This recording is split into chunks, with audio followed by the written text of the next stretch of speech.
Hi, it's Allannah. Welcome back to YogaYin. Thank you so much for joining us. I'm going to take you through a fertility class today. This one is for those of us who experience late ovulation. So this is as opposed to a short luteal phase. If you have a short luteal phase, you can ovulate at day 14 and then bleed at day 20, and that's a short luteal phase. But this one is for late ovulation. So this is ovulation that tends to come around day 20, day 21, or even beyond that. And there's a few reasons for late ovulation. So in this video, we are going to tackle each of those reasons. This student has been pregnant before. She last had an ectopic pregnancy. So she has had a run of bad luck, and we really want to get her pregnant. So if that sounds like you, if you routinely ovulate late in your cycle, if your ovulation quality is quite poor, it's not sticky and egg whitey but more runny, then this is going to be an excellent sequence for you. If you would like a personalized sequence of your own, I am booked up for the year, but I am now taking bookings from the end of January if you're interested. If you don't want to wait that long, you can opt for a personalized program, which is a specifically designed program for you for using the videos that are already available on YouTube for each stage of your cycle. Enjoy. Namaste. Hurry on. So for the beginning of this video, we are going to start lying on our mats. So I want you to get nice and comfortable on your mat.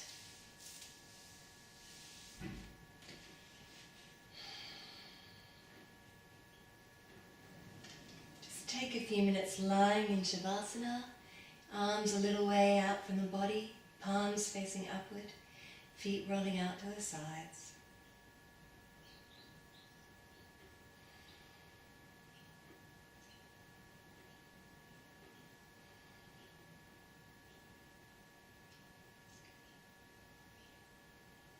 Slow down the breath. Good. And then I want you to hug your right knee into your belly. Take a couple of deep breaths here.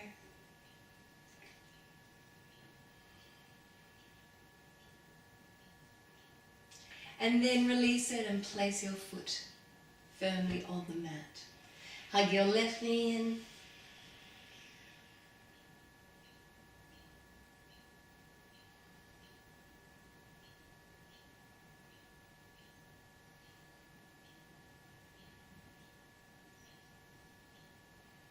And then place it firmly on the mat.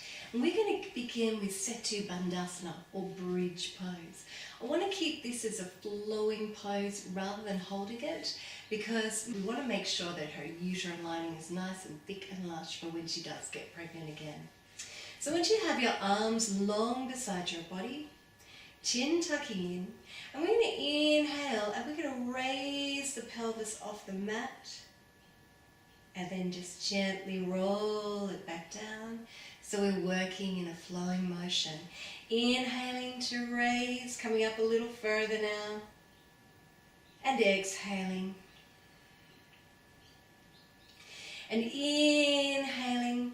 Now this is not only a good pose, or an excellent pose really, for egg quality. Exhaling back down. But it's also a very good pose for the thyroid gland. And the thyroid gland controls our TSH levels. And our TSH levels are one of the reasons that ovulation can be late. So we're going to work a little with the thyroid today.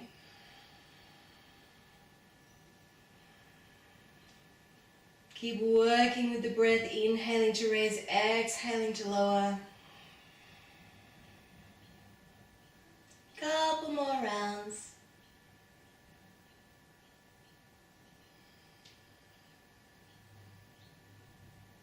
Last round.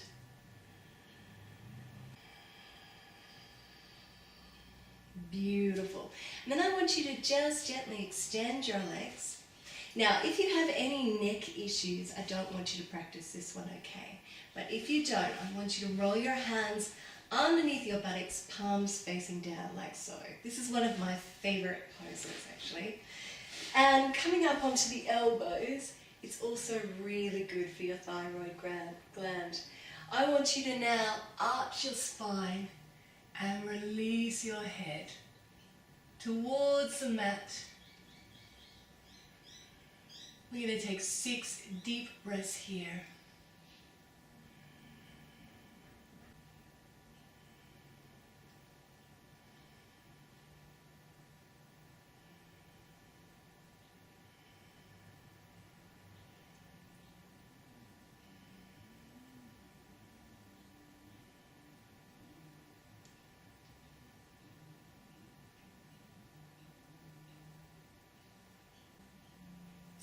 And then tuck your chin in and gently roll your arms out.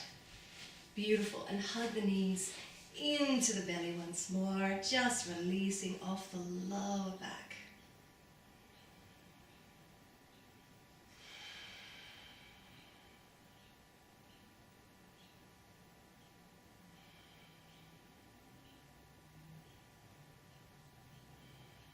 Beautiful.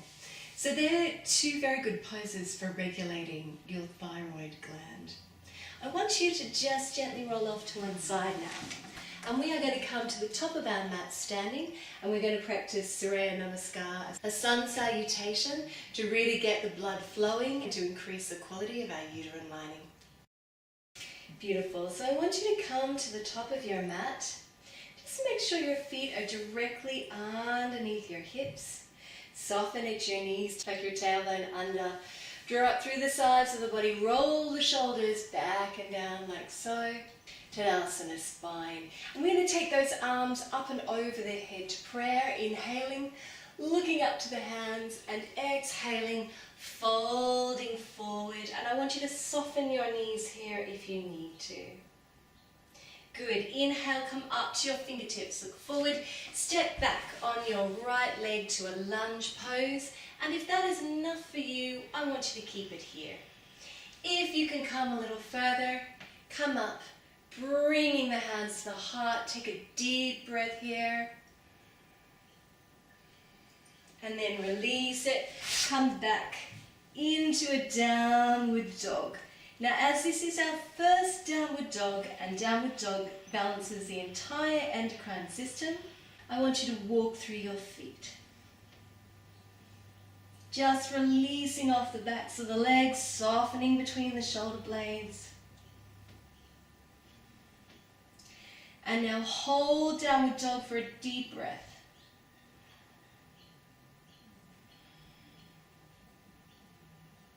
Inhale, and I want you to come forward, drop your knees down to the mat and lie the body down, placing the head on the forearms.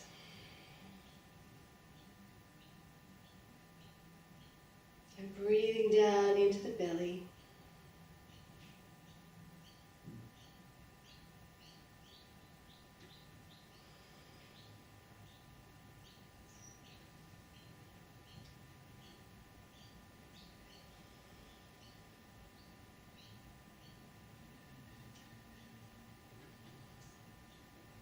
Beautiful. Inhale.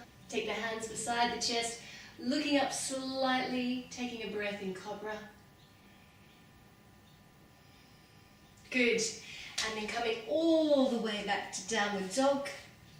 Inhaling, raising that right leg behind you, stepping it through into the lunge, either keeping your hands either side or bring them up into prayer. Take a breath.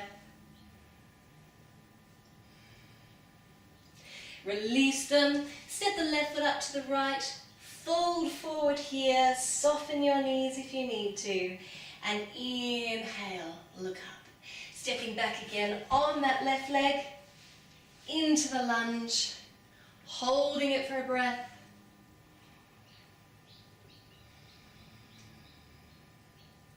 Beautiful, releasing it, coming back to Downward Dog, and you can continue walking through your feet, or if you wish to, just sink the heels down and take a couple of deep breaths here.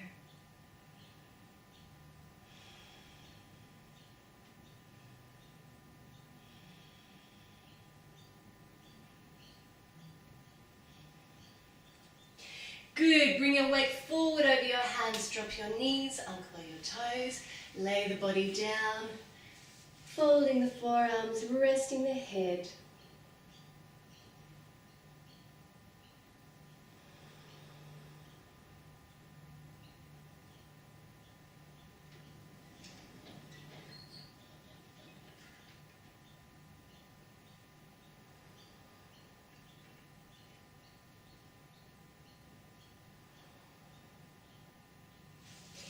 And then bring the hands beside the chest, tucking the elbows in, taking a breath in cobra.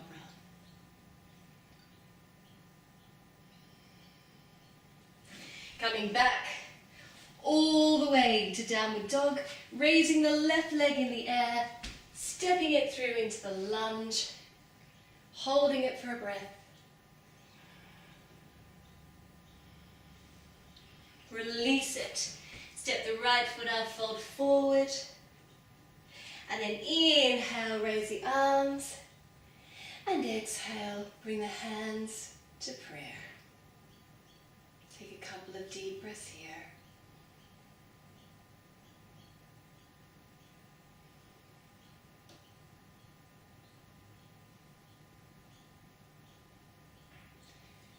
Beautiful. We're going to come through that again.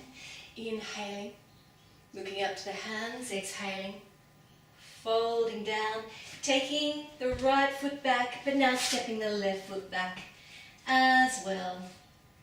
Sinking the heels down into a dog, inhaling, dropping the knees, coming all the way back, knees hip distance apart, and we're going to rest in pose of a child.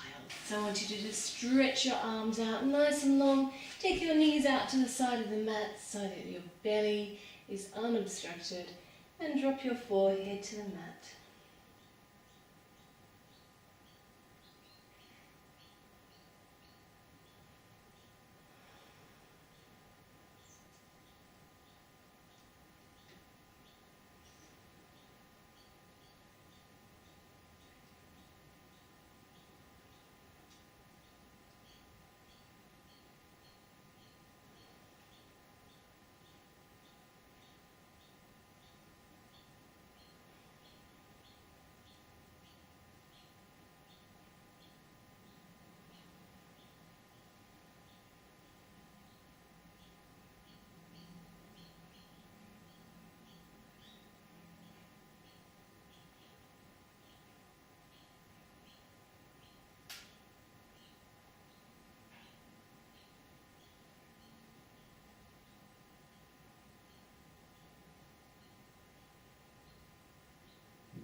Start to lengthen your out breath.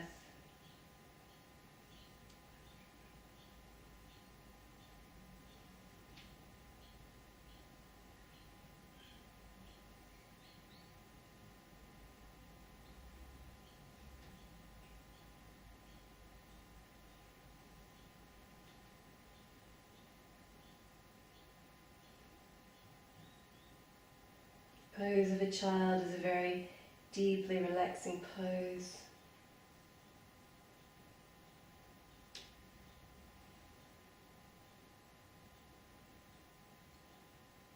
Very good for stress and tension in the body.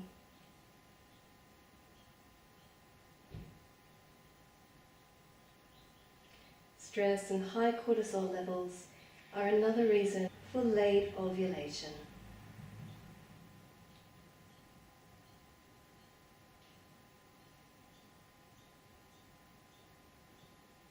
One more deep breath. And then when you're ready, gently walk your hands into your body. And we're going to come now into Paschimottanasana. Great Western stretch. Now this is another pose that is very, very good for releasing stress in the body. So, if your late ovulation is being caused by high cortisol levels, and that is usually brought on by excess stress, this is another pose that's really going to help that. I want you to take the flesh of your buttocks back, So you're sitting up nice and high on your ischials.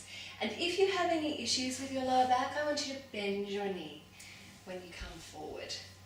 Otherwise, we're going to inhale, reach up towards the ceiling, toes are pointed up towards the ceiling, and then gently fold forward, taking hold wherever you're comfortable. And from here, we're going to just stretch out of the hips and lower the head towards the knees. 6 deep breaths.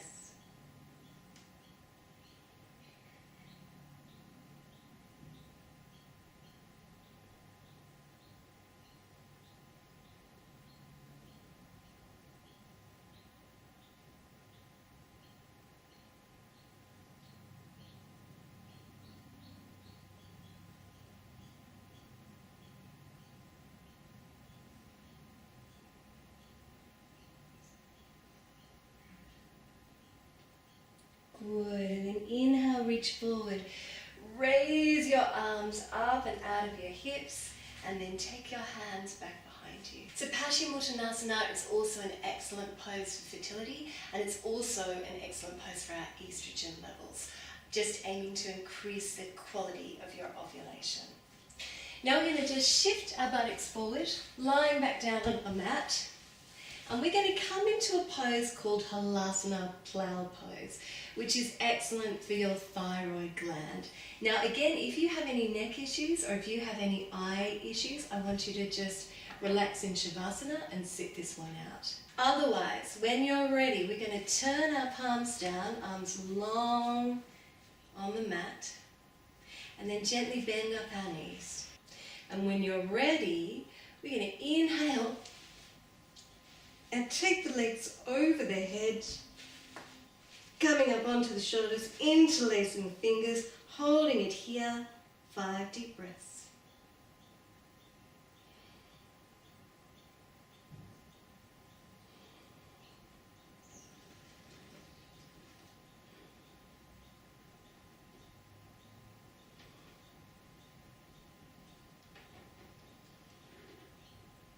One more. And then vertebrae by vertebrae, releasing all the way down to the mat. Good, lying in Shavasana, take a couple of deep breaths here.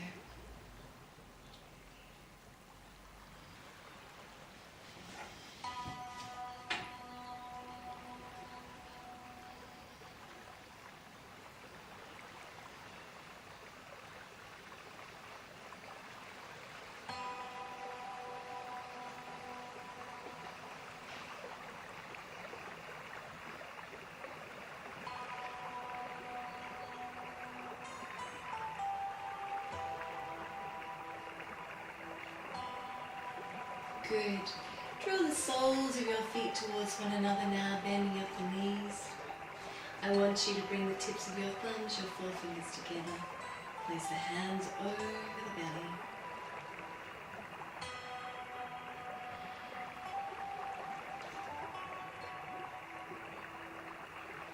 Breathing down into the belly.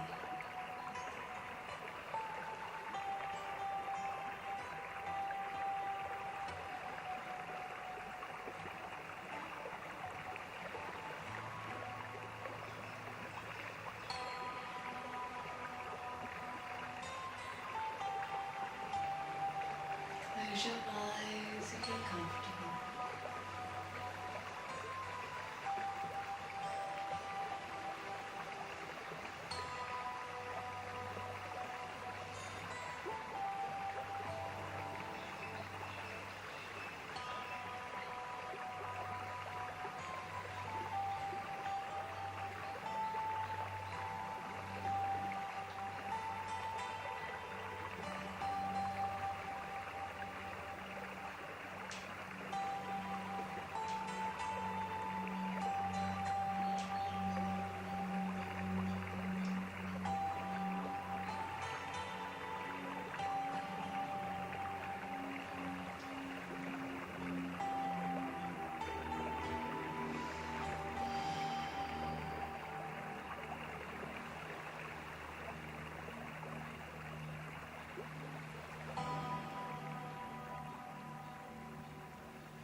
float your eyes open. Gently bring one knee over to the other. And we are going to bring our mats over to the wall for Viparita Karani, legs up the wall. Okay, so to come into Viparita Karani, we come in from a side angle, buttocks to the wall, legs all the way out the wall, and if you have a small pillow or blanket, I'd like you to tuck it under your head now. So you're nice and comfortable. Viparita Karani is a very, very good pose for fertility. Also a very, very good pose for bringing down levels of stress or cortisol in the body. And as you notice, all the blood is flowing back from the legs into the womb. So you can use your yoni mudra here if you wish to. And again, when you're comfortable, close the eyes.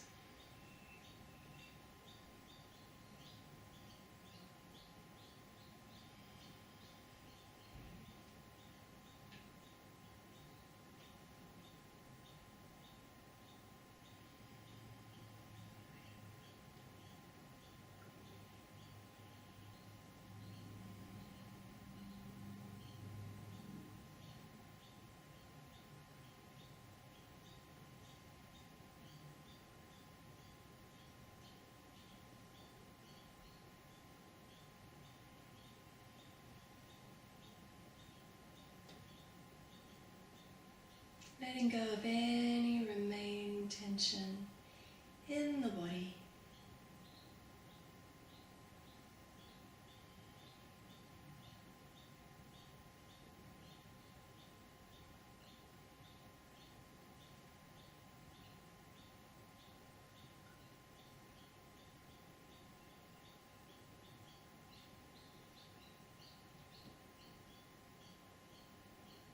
Focus on your breath and continue to slow the breath right down.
Taking one more deep breath here.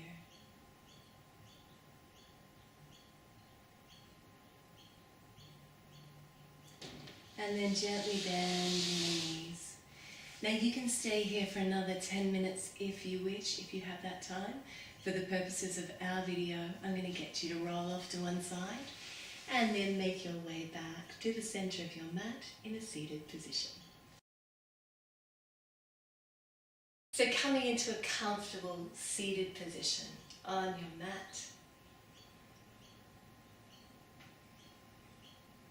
And just gently reflecting on how you may feel differently at the end of the class than you did at the beginning.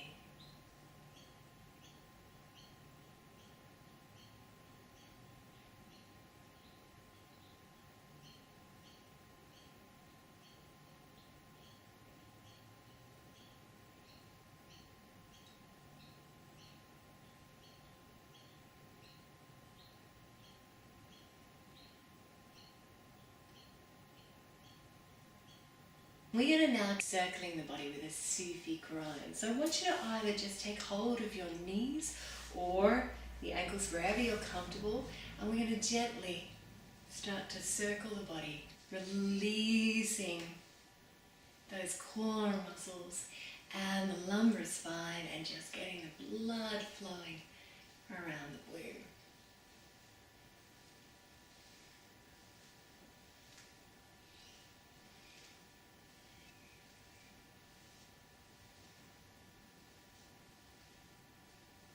Good. And then I want you to gently reverse those circles.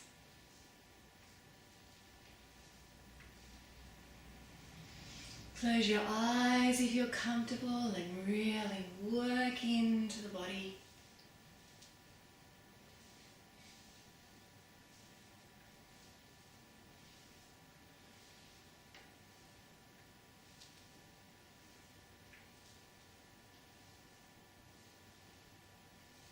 Couple more rounds.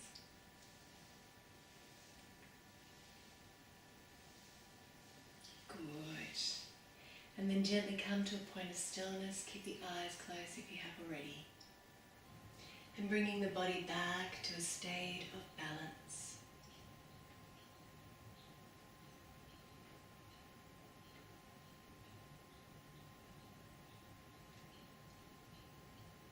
Breathing down into the belly.